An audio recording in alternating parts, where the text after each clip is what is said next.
Ladies and gentlemen, my name is Keith Fleming. This is the Daily Fix podcast on the Fantasy and Friends Podcast Network. With me, as always, my co-host, the man that's wearing a Twins hat still and almost October, Joe the Brain Mats. What's going on, Joe?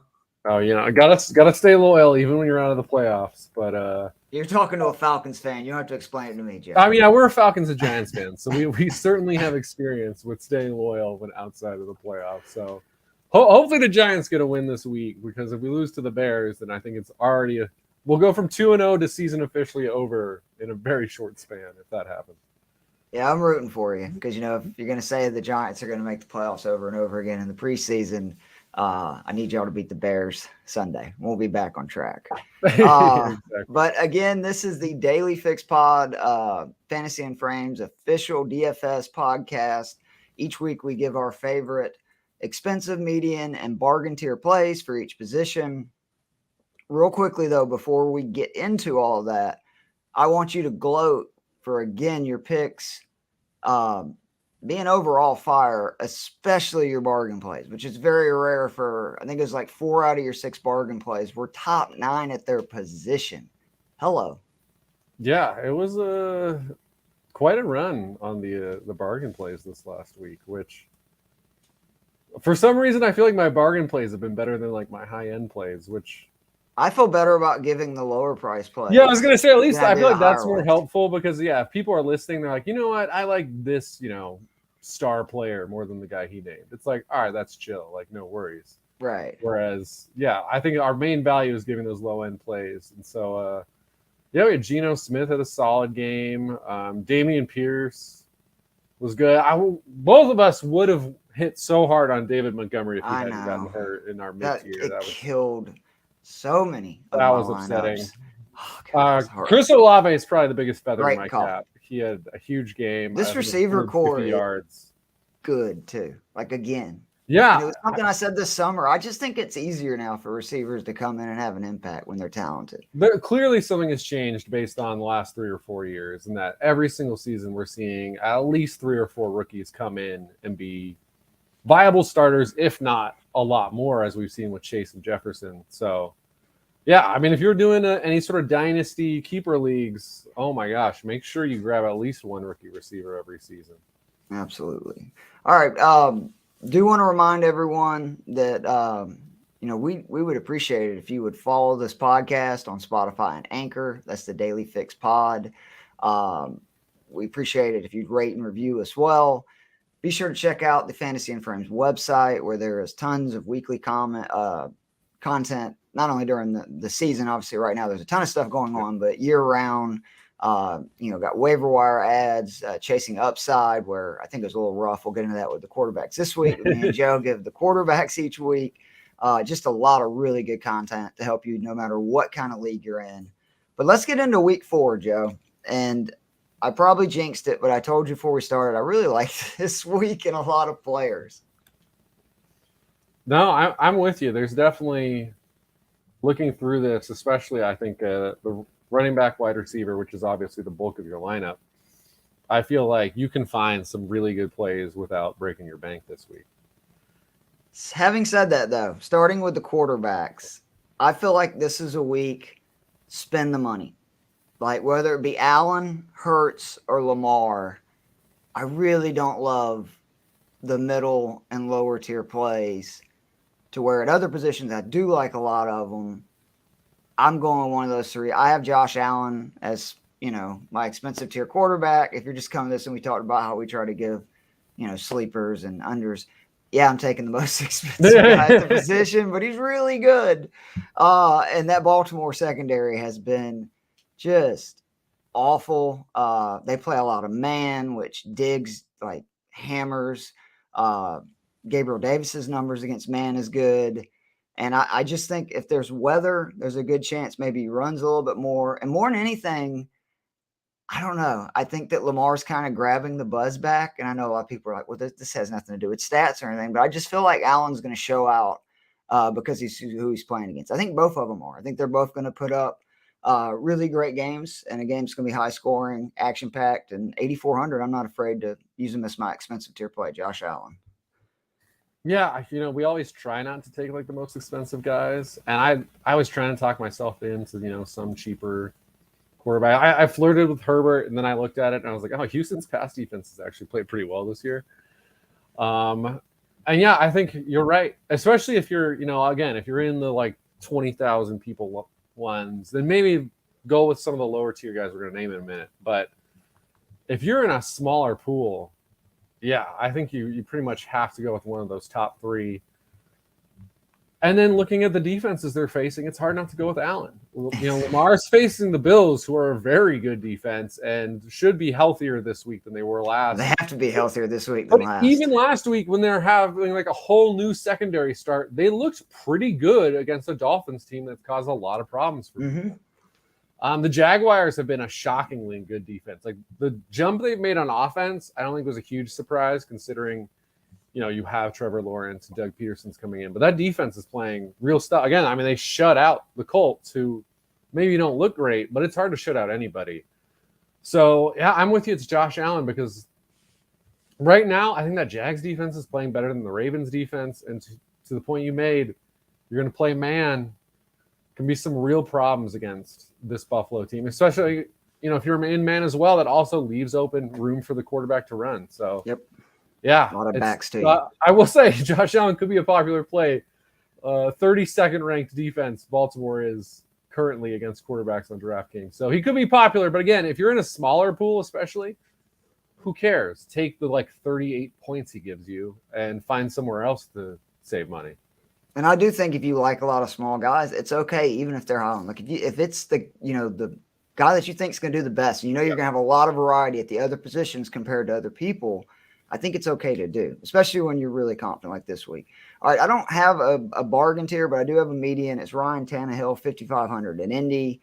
The Titans, we know they run the ball. That's their number one option. But the Colts run D is just – it's unreal right now. They've only given up 77 yards per game through 3 games. That's the third fewest in the NFL.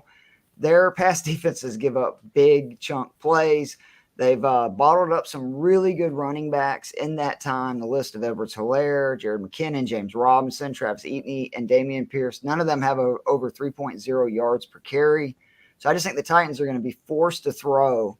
And this is a Colts defense that's already given up 8 receptions this season of 24 yards or more.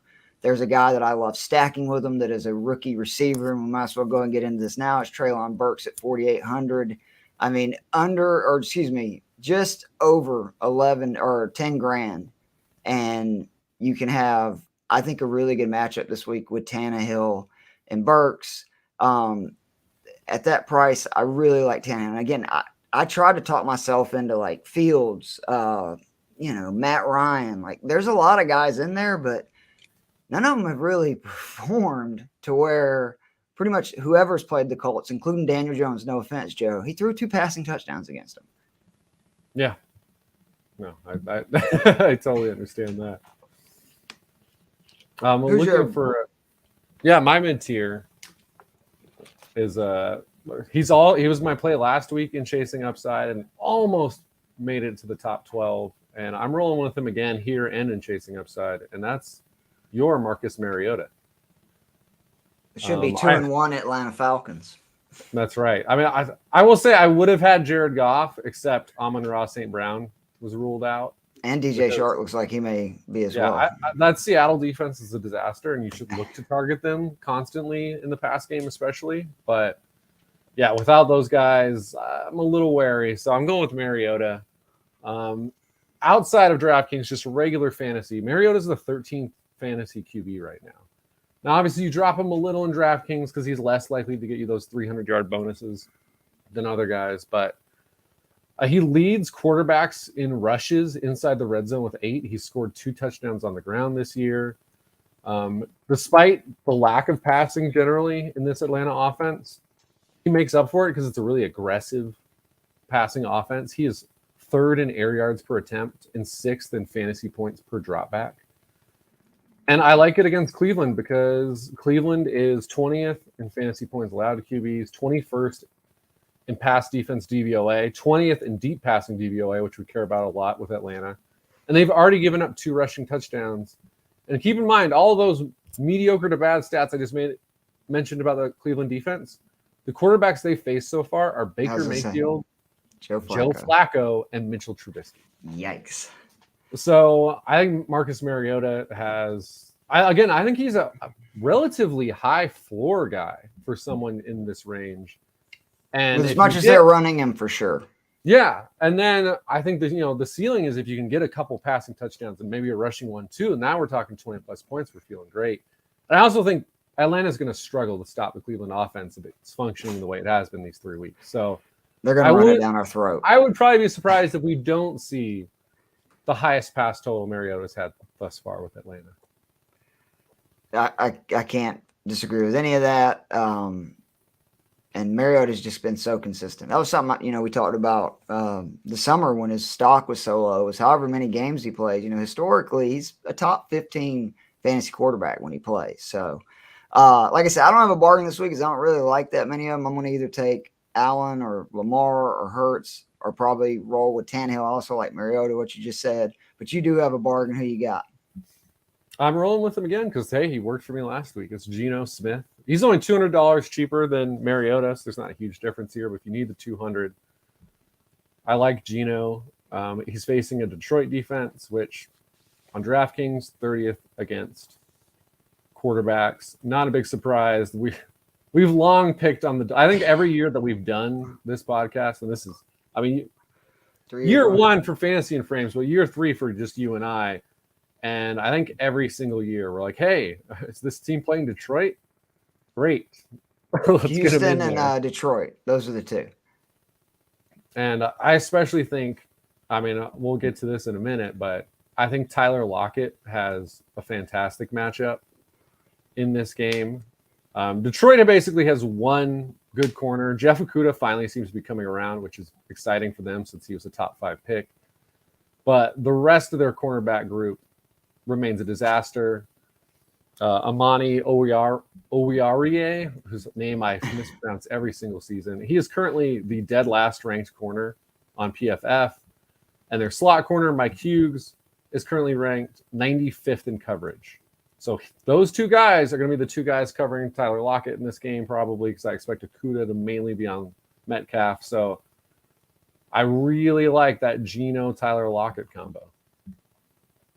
I like that. That's a cheap play, too. Because what is Lockett at? He's pretty low now, right? He is at 5,900. Yeah, I like that. All right, moving on to the running backs. Remember, because last week I said, from what I've seen, running backs have just not scored the points that receivers have, specifically the ones that cost so much each week. So my expensive tier running back is going to basically be a median. I just believe that that's the most you should spend right now on a running back until some of these situations gets better because you have like Derrick Henry, Jonathan Taylor, CMC. All these guys are Eckler, questionable week to week what they're going to score. And to where these top receivers, it's pretty much every week they're going 20 or more points. So I've got Kareem Hunt, 6,000 at Atlanta. I love Nick Chubb. Obviously, if I was going to have an expensive guy, it would be Chubb. The Falcons run D, it's horrible. You talked about the quarterbacks. The Browns had faced. These are the running backs the Falcons have faced. Alvin Kamara, Taysom Hill went off against them. Penny for the for the Seahawks, and Henderson for the Rams, and yet they're still giving up over 5 yards of carry on the ground. They face no running back or offensive line like Cleveland, and Kareem Hunt is tied for red zone touches through 3 games. He has 12 carries inside the red zone, 7 goal line to go at 6,000. I love this play. There's another guy at 6,100 who I'm going to get to in the flex, and Jamal Williams, who I also really love. But the difference in those two guys are in the same price range. Jamal Williams is projected to be the number 1 owned running back in DraftKings. Kareem Hunt is currently 29th for the most owned running back coming into this weekend. That's a huge difference for two guys that one may not have quite as many, total carries, but he's got just as many red zone touches as Jamal Williams, and he's $100 cheaper. Love Kareem Hunt. He's my expensive tier play. I really like you're shaming me because Jamal Williams is my mid-tier play, but he's my mid-tier flex. Yeah, I think we actually have the reverse on flex with that because we'll get to your mid tier, but he's my mid tier flex, a running back. But yeah, I love that's something we really got to think about, especially again if you're in those larger ones. If you're with 20,000 people and a quarter of them have Jamal Williams, it's hard to gain an advantage by playing Jamal Williams. So I like the fade there. I'm not afraid to spend money on running backs, at least in fantasy. I think when you get it right most of the time, Joe, you can do that. Yeah. And now in real life, don't pay running backs, but in fantasy, I think it's okay. I'm going to stick with my guy, Saquon Barkley, for 8,000 against the Chicago Bears. The Bears defense has been much better against the pass and the run. They're giving up 4.9 yards per carry. This is not a scary run defense. And Saquon is back. I think everyone's kind of realized that at this point, but he said so much this week, didn't he? Yeah, he's talked about it. He's number one in snap share among all running backs. He plays 87% of the snaps for the Giants. Again, his sixth in carries. He was 5,600 3 weeks ago. Yeah. That tells you how well he's played. It was absurd. That's why we were all over in week one. Yep. I still think at 8,000, he's a very reasonable play. Jonathan Taylor's still going for 800 more. I trust him more than Taylor, don't you, right now? Right now, yeah, because, I'm pretty concerned about the Something's up with the Colts offense. line. Like, they beat Kansas City last week, and I came out even more concerned about the Colts. Right. I'm with you. But, yeah, Saquon's seen at least 18 touches in every game so far, and that's his. That's the low. His average is 20 plus, at least 3 receptions in every game. So that's the automatic 3 points you get there. The Giants are going to feed him. He's pretty much game plan proof because if they fall down, he's still in there. He's still catching passes. But against the Bears, I think we're going to see a steady amount of Saquon carries. I would predict 20 plus carries for Saquon in this game because again. It's also the Bears' defense. Their weakness is the run. Their strength is the pass. I'm all in on Saquon yet again. Again, 23.6 fantasy points per game. Among all running backs in the Sunday slate, it's him and Nick Chubb. Those are the top two guys. And you can get them for 8,700. So I like, honestly, either of those guys versus if you're trying to spend up. There's no reason to take Taylor or McCaffrey right now at 88 and 8,700. Completely agree. The median tier is officially daily fix guy. Me and you both have been talking about Khalil Herbert, the hype train this summer. I told you it probably was a little bit of a reach, but I thought he was more talented than David Montgomery right now from what I had seen last year and a little bit in preseason. But through 3 games this year, despite being 39th in opportunity share and 25th in carries, he is 10th in red zone touches, 4th in touchdowns, 9th in points per game, 3rd in yards per touch, 9th in juke rate, 10th in breakaway run rate, and 2nd in the dominator rating. And now he's facing a Giants run D that Joe will tell you is not very good. It is also the weakness on their team as they allow teams to run the ball. Just to remind you, in the last 2 games, CMC went for over 100 yards at 6.8 yards per carry. And this last week with Tony Pollard, he eclipsed 100 yards at over 8 yards per carry. I think this is a layup. Again, he's going to be high owned. I don't care. At 5,700 with this matchup and how much they run the ball. And again, against a bad matchup, I love Herbert at 5,700. Maybe my favorite play this entire week. And again, I know he's going to be high owned. I don't care. Yeah, no, I'm with you again. He's my mid-tier flex. If you're wondering, if you played Derrick Henry week 1 against the Giants, you're like, how did they shut down him? And now everyone's going off against him. Leonard Williams has not played the last game and a half.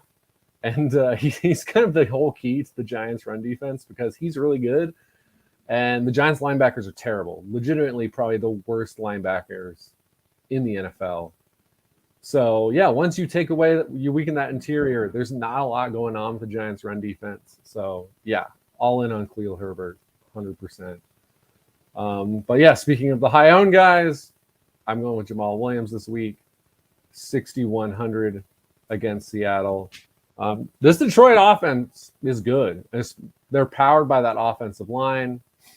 They lead the NFL in yards before contact for their running backs. This is a fantastic offensive line. And now We've got no Swift this week, so Jamal Williams all in. We saw what can happen when he gets the full amount last week. He had 20 carries, 87 yards, 2 scores, caught a couple of passes, 24.7 points. And yeah, I'm not sure why we'd expect him to do much worse this week. He was especially with the receivers out, right? They're gonna run it. Right. Again, we've got their guy who's getting 10 plus targets a game, and Amon-Ra St. Brown is out. You're saying, you said Chark is probably out as well. Looks like both of them are going to miss. Obviously, Swift's out. So, I really like Williams and Hawkinson this week from that game. Yeah, I think you look at, who's still left on this offensive. Because, again, if your offensive line is great, then the rest of the offense should still be able to function as long as there's talented players. What did you tell me last week that Swift was getting like 3.5 yards before contact? Yeah, and then like Football Outsiders has adjusted line yards, which tries to just narrow down like what the offensive line is producing. Detroit's 4th in the league at 5 yards there. And their running backs, Williams and Swift, have been able to get 5.3 yards per carry. So they've been even exceeding beyond what the line has done. And then, Seattle, just not a good defense in really any respect. They don't pressure their quarterback. They don't really cover anyone. And their adjusted line yards is 5.1, which is 31st in the NFL. So you've got a top 5 run blocking line against a bottom 5 run defense. Again, he'll be high owned, but I think you should probably be putting at least one of Williams or Herbert in most of your lineups because the value is just hard to surpass with those two. Yeah, I agree. I don't think I'd put them both in the same lineup. That might be a little bit much, but I do like Hunt with either one of those guys a lot because, again, it just frees up a lot of money. Bargain, again, I think your play is probably the right one, but I will mention Naheem Hines, 4,700. He's seen at least 5 targets every game this season. Giants and Redskins had 7 or more receptions from running backs against this Titans D.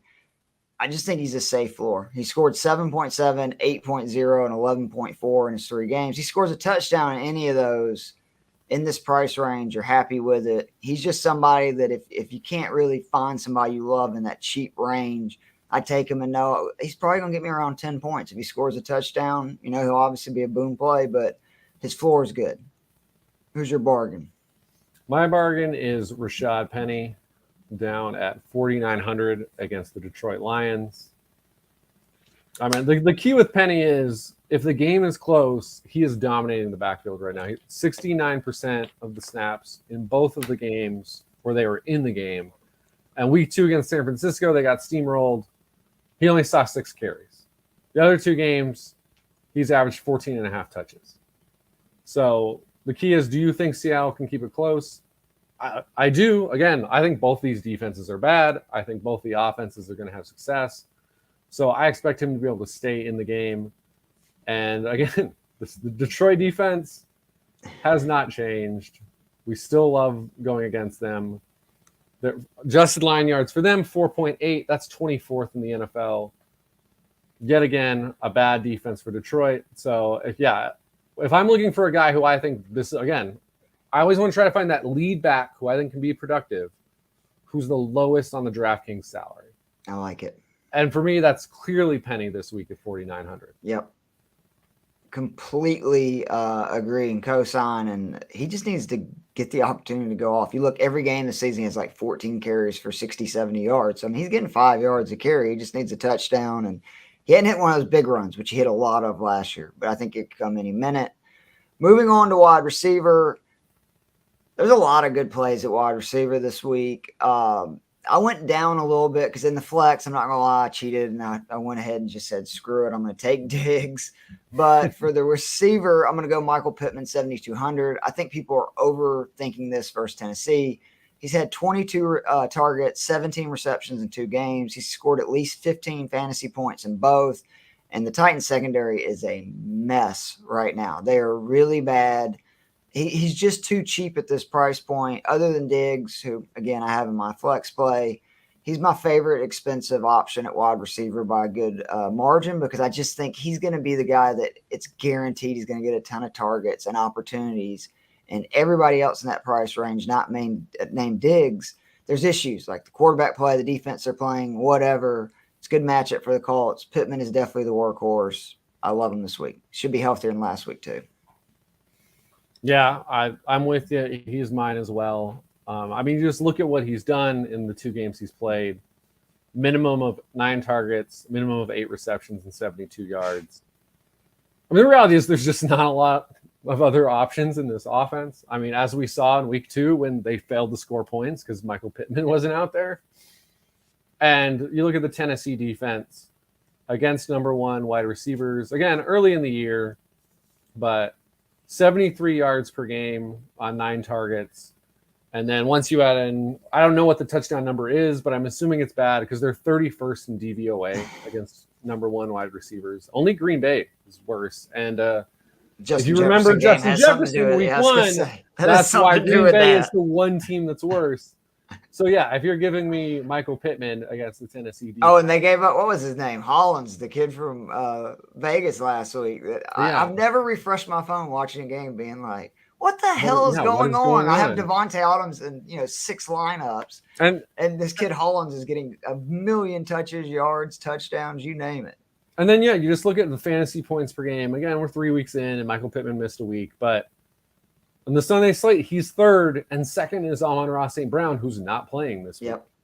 So the only guy who's cheaper than that, right? I think St. Brown. Yeah, he is cheaper than that. The only guy that you can take who's done more in fantasy on a weekly basis this year is Stefon Diggs. So again, there's nobody ahead of him. So yeah, I don't know why you'd want to play Devontae Adams against Patrick Surtain and that defense in Denver. Why you'd want to spend like $1,100 more when you've got Pittman in an easy matchup. Sometimes it's just fun to gamble, Joe. That's why. Just if you want to burn money, Keith, you go ahead. I'm not doing it. Yeah, do it so we can win money, please. Moving on to the median, Christian Kirk, a lot like Pittman, 6,600. He's almost reached that price. We talk about this every year with a few guys as they ascend, where I'm going to have to think about, do I want him in this lineup right now? But at 6,600, I'm like, yeah, he's still a number 1 receiver on a really good offense. He's averaging 9 targets per game. He's had 6 receptions in each game. He scored 19.2 to 25.8 points each of the first 3 weeks. So he's very consistent. And he's 4th among wide receivers in red zone targets, which Christian Kirk is not somebody that you would think of as a red zone target. He's 4th in the NFL in red zone targets for a wide receiver. I love Kirk versus the Phillies D, that they have such an easy schedule. Don't forget that. And remember how week 1, the Lions moved the ball and scored on them a lot. I expect the Jags to be able to do this as well. And there's just no way this offense is going to score points without Christian Kirk being basically the engine to that, along with James Robinson. So Kirk at 6,600 is my median play receiver. Yeah, I like it. I mean, again, they just continue to prove us wrong, like everyone wrong about all the money they spent on Kirk. He's the focal point of the offense, and it's working. The guy I'm going with is Tyler Lockett, as previously mentioned, 5,900 against Detroit. I mean, like I said before, Detroit, they have one good cornerback. My expectation is Okudah will be on Metcalf most of this game. And especially if Lockett gets moved into the slot, again, Mike Hughes, 95th in coverage currently on PFF. And clearly Geno's figured it out with Lockett. The last 2 weeks, back-to-back, 9 reception, 11 target games. He's seeing the ball consistently. Again, I think Detroit's going to score points on Seattle because that defense is bad, so they're going to have to throw. And I forgot to mention on Pittman that on PFF's matchup advantage, he is the 2nd largest matchup advantage of the week against Tennessee. And then there's Tyler Lockett at 6th against the Detroit defense. Ooh. So nice big advantage for a guy who's seeing the ball 10-plus times a game right now. I'm going to have to go look up his ownership for check it. If he's like not high, then put him in every line. I think he will be low on too. Bargain play. Richie James, 4,000. I don't even think there's another play down in the 4,000s that's better than James. So many snaps at slot, 77% for the Giants. And, his floor through 3 games, 4 receptions, 5 targets, 8 points. He's running like 80 routes a game in an offense that, no offense to Daniel Jones, they have to dink and dunk. Like they're going to run the ball or it's get rid of something quickly. It's been a lot of James. If he scores what he has so far this year, it's not going to kill you. But if he, say he breaks a tackle and goes for a touchdown at $4,000, if you get 15 points, even better 20, you're on your way to a real boom lineup. I really like Richie James just because of, his volume at that price. Now, obviously, I agree with you on him being the best value because he's my pick as well. The key here is there's almost no one else left to throw to already. Sterling Shepard's lost for the year. Wendell Robinson remains out. Kadarius Toney remains out. Kenny Golladay looks like whatever's beyond over the hill. That's where Kenny Golladay is right now. So yeah, Richie James is the number 1 receiver in the New York Giants offense, at least this week. And so again, while I think the Bears defense is better against the pass than the run, it's not like some ultimate defense against the pass either. And again, you're getting a guy who's the number 1 option receiving for $4,000. Even if it's the Giants, who haven't been the best offense, obviously, that's hard to pass up. I should look it up. What's the next lowest number 1 receiver on DraftKings? Because I bet there's it's in the 5,000s for sure. It's probably in the 5,000s. Yeah, it's probably Darnell Mooney, who's right at 5,000. He's dead to me. I got rid of it. He should 100% be dead this week, assuming that Adoree Jackson is on him, as I expect him to. I no reason to do it at all. I sold. I lost my shirt, but I got rid of it. Yeah, that was by far my worst call this summer.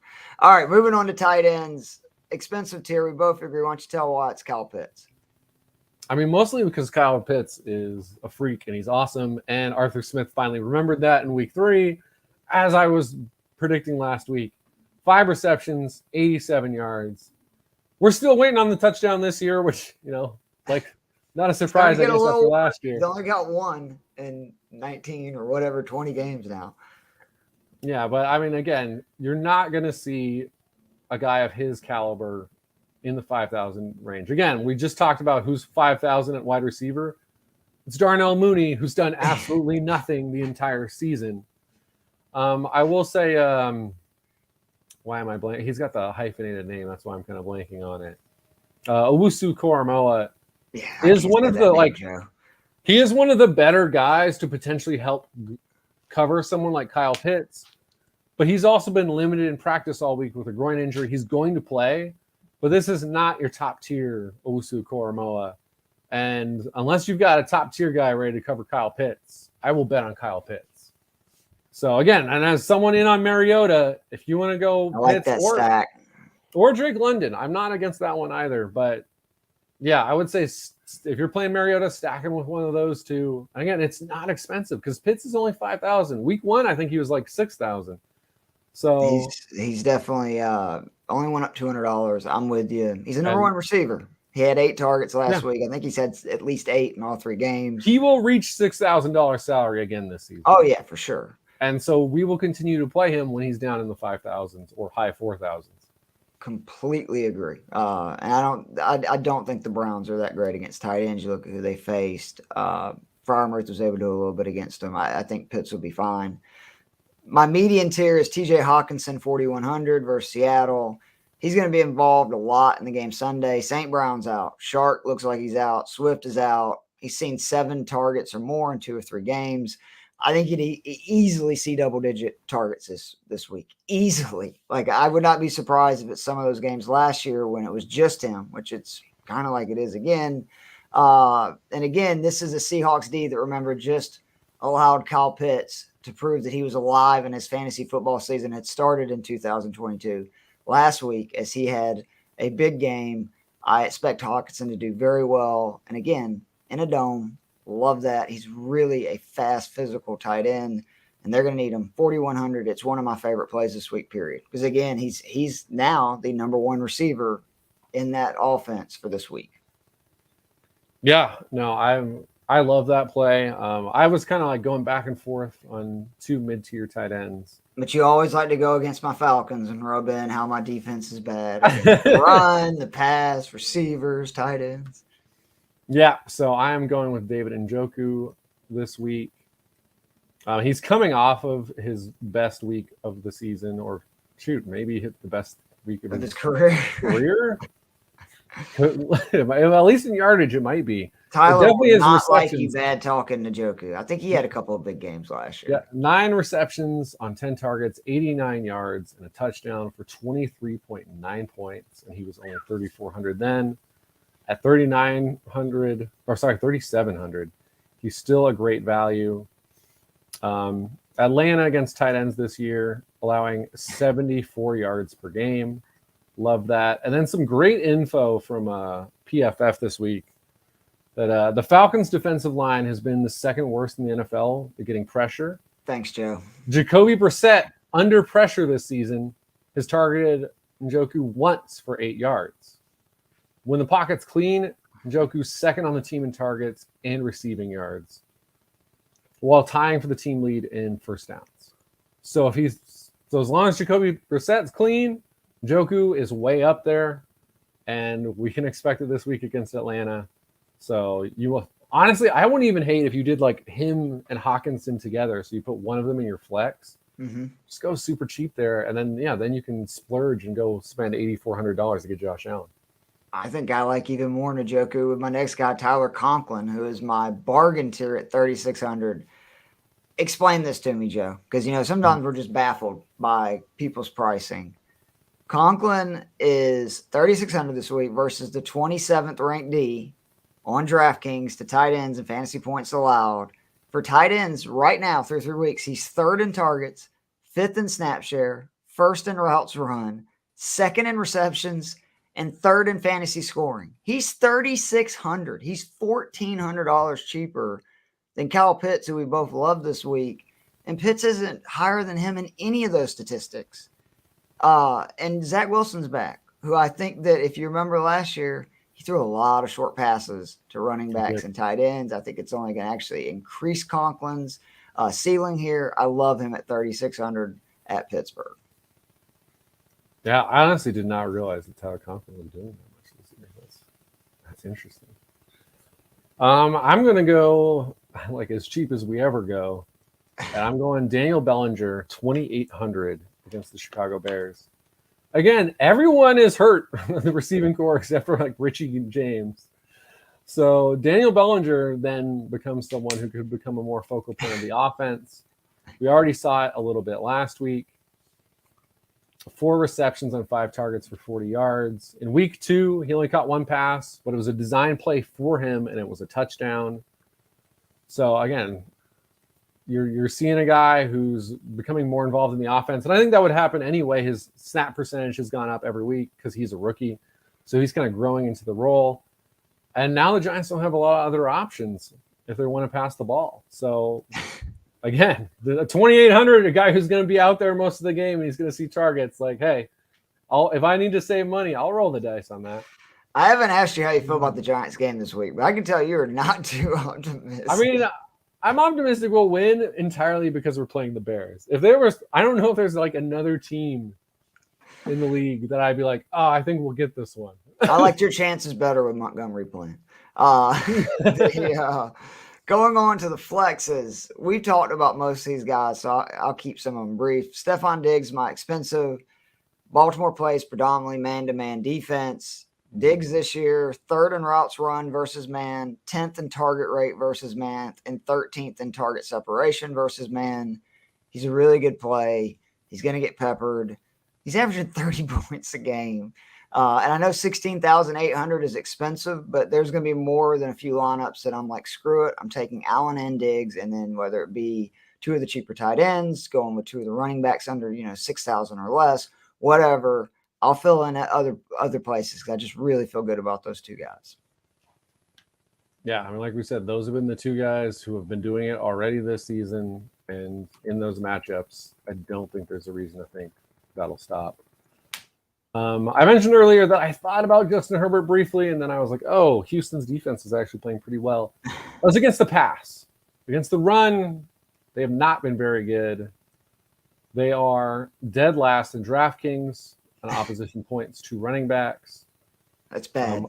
Adjusted line yards, 5 yards on that. That's 28. And the actual amount they're giving up is 5.3, which is even worse. And then we've got Austin Eckler, who's just kind of been waiting for his big game. Because 3 games in, he's given us at least 11 points every week. He hasn't hit 18 yet. Yeah, but he hasn't been the Eckler we know and love. It's coming. 14 carries the first 2 games, only 4 last week, but that was a weird game against Jacksonville where they fell way down early. Yeah, they were getting their ass kicked. But what we always love about Austin Eckler is he will get us those PPR points. 21 receptions through 3 weeks. So he has, and again, his floor is basically what he's been giving you. He's giving you like 14 points per game. That's the floor. The ceiling is he actually busts a run against a defense that's been bad against the run. He finally scores a touchdown. I mean, he could easily score 30 this week. So again, if you're not afraid to spend money on running backs, really like Barkley and Eckler. And then my mid-tier was Khalil Herbert, who we've already discussed. The Giants, I think we can probably win this game, but I don't think we're going to have a great success stopping Herbert. And as we've seen with the Bears, they're going to run the ball no matter what. Oh, yeah, no matter what. Montgomery ran for 130 yards in a game where they lost by 17 in Green Bay. So it doesn't – How much do you guys blitz? A lot. Okay, so that's something that's scary to me then, because I did hear today that Justin Fields on blitz plays, he's running like 25% of the time. Like they're obviously telling him, you see pressure, run forward, right? Right. And so maybe Fields is a sneaky play this week for a cheap quarterback as well. I don't know if I have it in me to bet on Justin Fields in that. I got throwing it 11 times a game. Yeah, that's a tough one for me there. All right. My median tier was Jamal Williams. Again, we talked about him. Just one more time, though, I want to say that Hunt at 6,000, going to be the 29th projected most owned running back in DK. Jamal Williams is right now number 1. So I think if it's a smaller one, absolutely take him. If it's not, as we were talking about, swap those out just because everybody's going to have Williams. My bargain tier is Treylon Burks. Love this play. 4,700 at Indy. Remember what I said about Tannehill earlier? This Colts defense, 8 plays of 20 yards or more. 8 different receivers with a 20 yards or more reception. That is what Treylon Burks is known for. Is chunk plays. He can make plays after the catch. And then what I love to see is his opportunities are going up each week. Played just over 30% of the snaps week 1, just over 40% of the snaps week 2, and now over 60% for week 3. I think you could see him in the 80%, and at 4,700, there's a number 1 receiver right there. That would be your answer, right? Don't you think he's probably the number 1 receiver, or would you still say Woods right now? Because I think once he gets the opportunity with the amount of targets he's getting, he probably is the number 1 receiver. I would say it's Woods right now, but that switch will happen sooner rather than later. All right. So, but either way, I really like Burks 4,700. And again, if you want to go a really cheap stack, I don't hate Tannehill 5,500, Burks at 4,700, and then you spend elsewhere. Yeah, I like that a lot. I try to talk myself into a wide receiver down here, and I'll be honest, I'm gonna go with Hawkinson as my low tier guy, because again, I just think with the guys who are out, especially if Chark is out of the lineup too, if it's both of them out, then Hawkinson's the number 1 receiver in this offense against, again, a terrible, terrible pass defense in Seattle. I don't know if there's a worse pass defense in the league this year. So yeah, I think don't be afraid to throw in one of those 3 lower priced tight ends as a flex and just spend a bunch of money. Again, get that Allen Diggs combo because you went cheap at flex. Or you can get one of those expensive backs. I love it. All right, defenses real quick. I want to do this a little differently this week because we think it's random. You should, try to save whatever. Is the Packers enough of a slam dunk at 4,100 where it's almost dumb not to consider it? I I guess if you are in, I still wouldn't do that if you're in a larger one. If you're in 6 a sacks last 2 games if versus you're in a Brian smaller Hoyer. pool, then sure, Okay. I like it fine. I struggle to ever want to spend that much money. I'm normally with you, but I'm not gonna lie. Brian It's Hoyer is 1 hard in to feel 14. optimistic. 1 in 14 in his last 15 games. He's like 1,000 years old. I really do. No offense, he's probably younger than me, but you know what I mean for football. Yeah, age. yeah. All right, the Cowboys. Is that the next defense you really like of the more expensive ones, or do you go Yes, below that?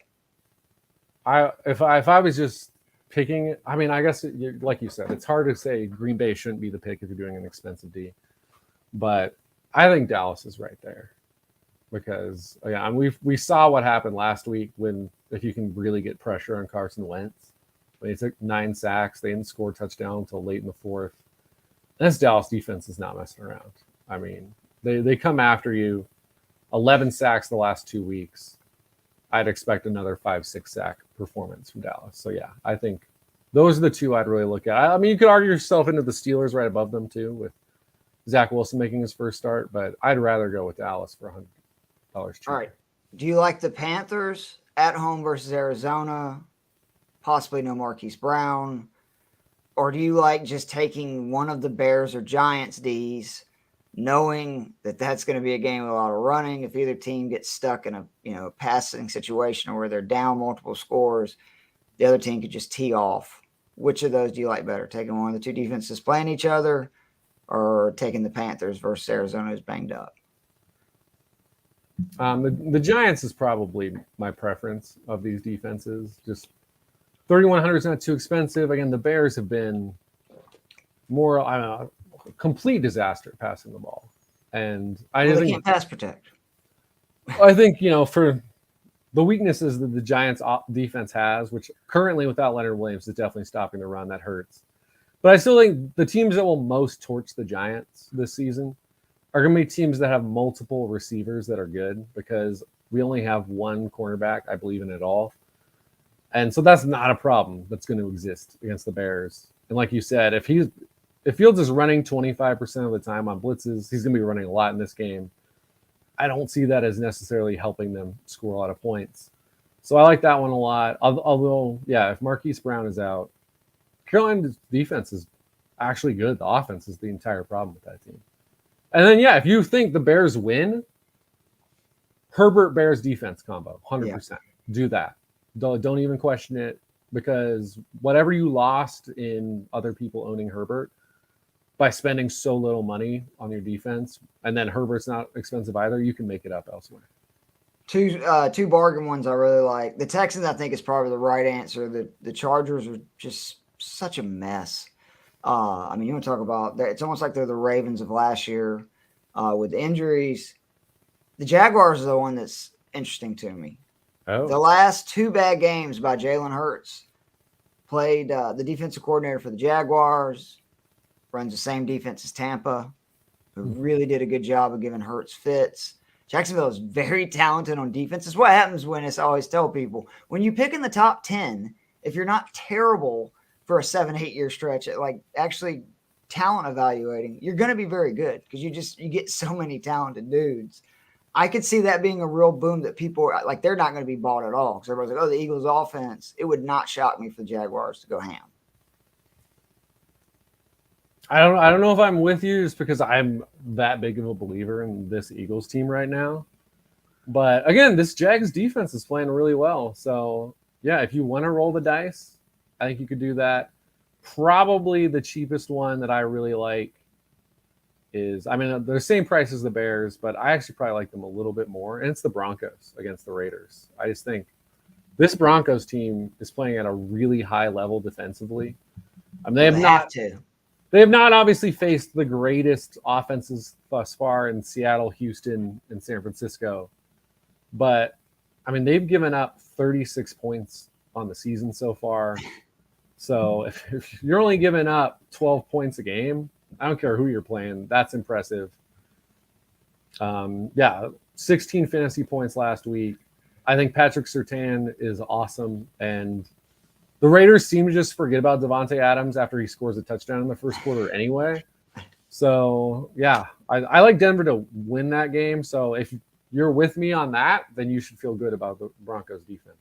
Yeah, I feel like they're going to have signs up on the literally on the Raiders sideline saying throw the ball to Adams. We paid him all this money. They should. Insane. It's crazy. It was very upsetting to me as someone who put him in some of my lineups. He was in several of mine last week too. It was a rough week last week, which is bad. Our picks were good. That's what's frustrating. Well, that was the saving grace. Is I remember I don't like to look at like how my matchups are going until like the day's almost done, and I'll be like, all right, am I going to win any money today? Right. And I assumed last week because David Montgomery got hurt and he was in like all of our lineups. I was like, I'm screwed. And then I looked and I won one lineup where I was in a small, it was like a 60-person pool. I scored 140 points, and because it was that bad all around, that was enough. So, it's all relative. We have weeks where you score 200 and you're like, how did I not win money? And it's because there were 3 35-38 games and everyone had a bunch of points. So it's all relative. You're just competing against other people. So hopefully we'll give people the edge this week. All right, before we finish this up, I got a DK lineup. You got one? Let me see if I can. Why don't you go ahead? I'll do mine real quick, then we'll get to you. This is for big entries. I like this lineup a lot. Allen 8,400, Herbert 5,400, Breece Hall 5,400, Treylon Burks 4,700, Stefon Diggs 8,400, DJ Moore 5,300, Tyler Conklin 3,600, Brandon Cooks 5,800, and the Broncos at 2,700. DJ Moore and Brandon Cooks were both in the top 5 of unrealized air yards last week and big play potential. I would not be shocked if either one of them go off this week in great matchups. Last week, Devontae Smith, the previous week, was number 3 at that. You saw what he did. So it's been a really good indicator of guys that are going to be probably low owned and have a chance to go off the next week. But that is my lineup. Do you have one real quick before we get out of here, Joe? We'll put these up on the Twitter handle. Let me see. Let me just put my defense in here, see what I got left. If you're watching live right now, you're watching how the Magics work. Look at it. That's right. It's exciting. You can see that mouse on the wheel. It's spinning, Joe. All right. I just got to figure out my last wide receiver here. How much you have? I have 5,400, which is kind of a weird amount. You know what? Isn't Garrett Wilson in that range? He is, but you know what? I might roll the dice in your Treylon Burks pick here.